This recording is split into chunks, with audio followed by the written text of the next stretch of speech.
ಪಕ್ಷದ ಮೇಲೆ ಯಾವುದೇ ಬೇಸರ ಇಲ್ಲ. ಆದರೆ ವಿನಯ್ ಕುಮಾರ್ ಸೊರಕೆ ಅವರ ಮಾತು ನೋವು ತಂದಿದೆ. ಆದ್ದರಿಂದ ಸ್ವಲ್ಪ ದೂರ ಉಳಿದಿದ್ದೇನೆ ಎಂದು ಕಾಂಗ್ರೆಸ್ ಮುಖಂಡ ಬೆಳಪು ದೇವಿಪ್ರಸಾದ್ ಶೆಟ್ಟಿ ಹೇಳಿದ್ದಾರೆ. ಮಾಧ್ಯಮದ ಜೊತೆ ಮಾತನಾಡಿದ ಅವರು, ಕಾಪು ವಿಧಾನಸಭಾ ಕ್ಷೇತ್ರದಲ್ಲಿ ಕಾಂಗ್ರೆಸ್ ಪ್ರತಿಭಟನೆಯಲ್ಲಿ ಕಾಂಗ್ರೆಸ್ ಮುಖಂಡರಾದ ಬೆಳಪು ದೇವಿಪ್ರಸಾದ್ ಶೆಟ್ಟಿ ಸದಾ ಮುಂಚೂಣಿಯಲ್ಲಿ ಇರುತ್ತಿದ್ದರು. ಆದರೆ ಕೆಲವೊಂದು ದಿನಗಳಿಂದ ಅವರು ಯಾವುದೇ ಪ್ರತಿಭಟನೆಯಲ್ಲಿ ಕಾಣಲು ಸಿಗುತ್ತಿಲ್ಲ. ಸೊರಕೆಯವರ ಆ ಒಂದು ಮಾತು ನೋವು ತಂದಿದೆ ಎನ್ನಲಾಗಿದೆ. ಈ ಬಾರಿಯ ಚುನಾವಣೆಯಲ್ಲಿ ನನ್ನ ಪರ ಕೆಲಸ ಮಾಡಿಲ್ಲ, ನೀವು ನಿಮ್ಮ ಸಮಾಜದ ಹಿಂದೆ ಹೋಗಿದ್ದೀರಿ, ಇದರಿಂದ ನನಗೆ ಸೋಲಾಗಿದೆ ಎಂದು ಸೊರಕೆ ನುಡಿದಿದ್ದರು. ಸೊರಕೆಗೆ ಮೋಸ ಮಾಡುವುದು ನನ್ನ ತಾಯಿಗೆ ಮೋಸ ಮಾಡಿದ ರೀತಿ ಆಗುತ್ತದೆ. ಪಕ್ಷದಿಂದ ಯಾವುದೇ ಹುದ್ದೆ ಬಯಸಿಲ್ಲ. ಪಕ್ಷ ನೀಡಿದ ಜವಾಬ್ದಾರಿಯನ್ನು ಸರಿಯಾಗಿ ನಿಭಾಯಿಸಿದ್ದೇನೆ. ಪಕ್ಷ ಬಿಡುವ ಪ್ರಶ್ನೆ ಇಲ್ಲ. ಪಕ್ಷದ ಶಿಸ್ತಿನ ನಾಯಕನಾಗಿ ಕೆಲಸ ಮಾಡಿದ್ದೇನೆ. ಸೊರಕೆ ಅವರ ಎಲ್ಲ ಸಂದರ್ಭ ಅವರ ಬೆನ್ನ ಹಿಂದೆ ನಿಂತಿದ್ದೇನೆ. ಆದರೆ ಆ ಮಾತು ಅವರು ಹೇಳಬಾರದಿತ್ತು. ಇದು ನೋವು ತಂದಿದೆ. ಇದರಿಂದಾಗಿ ಪಕ್ಷದ ಕೆಲವು ಚಟುವಟಿಕೆಯಿಂದ ದೂರ ಉಳಿದಿದ್ದೇನೆ ಎಂದು ದೇವಿಪ್ರಸಾದ್ ಶೆಟ್ಟಿ ಮಾಧ್ಯಮ ಹೇಳಿಕೆಯನ್ನು ನೀಡಿದ್ದಾರೆ. ವಿನಯ್ ಕುಮಾರ್ ಸೊರಕೆ ಮತ್ತು ನಾನು ಮಾಜಿ ಸಚಿವರು ನಮಗೆ ಭಾಳ ಹತ್ತಿರದ ನಂಟಿತ್ತು, ಒಳ್ಳೆಯ ಬಾಂಧವ್ಯ ಇತ್ತು. ನಮ್ಮ ಸಮಸ್ಯೆಗಳಿಗೆ ಅವರಿಂದ ಅನೇಕ ರೀತಿಯಲ್ಲಿ ಗ್ರಾಮದ ಅಭಿವೃದ್ಧಿಗೆ ಸ್ಪಂದನೆ ಕೂಡ ಇತ್ತು.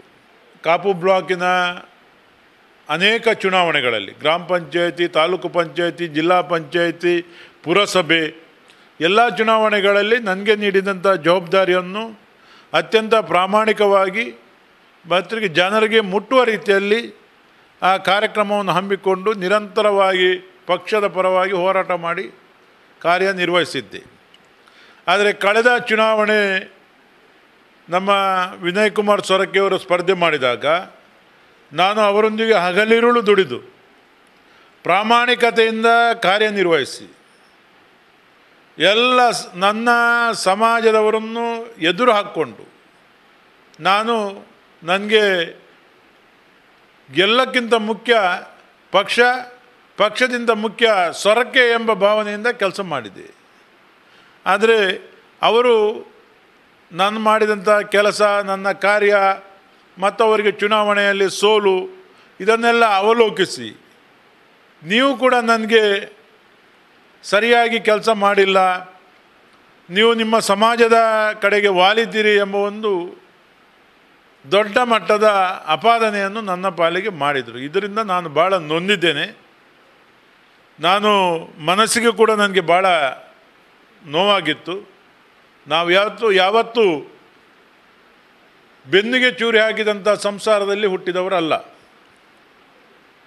ನಾವು ಏನಿದ್ದರೂ ಎದುರು ನಮ್ಮದು.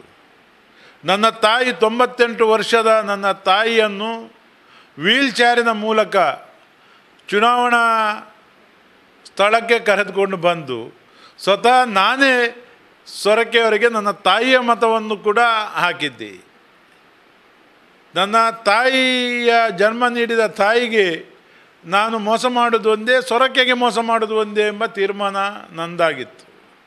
ಆದ್ದರಿಂದ ಹಾಗೇ ನಾವು ಮಾಡಿದಂಥ ತೀರ್ಮಾನವನ್ನು ಕೂಡ ಇವರು ಪ್ರಶ್ನಿಸಿದ್ರಲ್ಲ ಎಂಬ ಬಗ್ಗೆ ನನಗೊಂದಿಷ್ಟು ನೋವಾಗಿದೆ. ಆದ್ದರಿಂದ ಈ ಸ್ಥಳೀಯ ಯಾವುದೇ ನಾನು ಕೆಲವು ಕಾರ್ಯಕ್ರಮಗಳಲ್ಲಿ ಭಾಗವಹಿಸ್ತಾ ಇಲ್ಲ. ಪಕ್ಷದ ಬಗ್ಗೆ ಯಾವುದೇ ಅದರಲ್ಲಿ ನೋವಿಲ್ಲ. ನಾನು ರಾಜ್ಯದ ನಾಯಕರುಗಳು, ರಾಜ್ಯದಲ್ಲಿ, ಜಿಲ್ಲೆಯಲ್ಲಿ ಎಲ್ಲ ಕಡೆ ನಾನು ಅವ್ರು ಕರೆದಾಗ ಹೋಗ್ತಾ ಇದ್ದೇನೆ.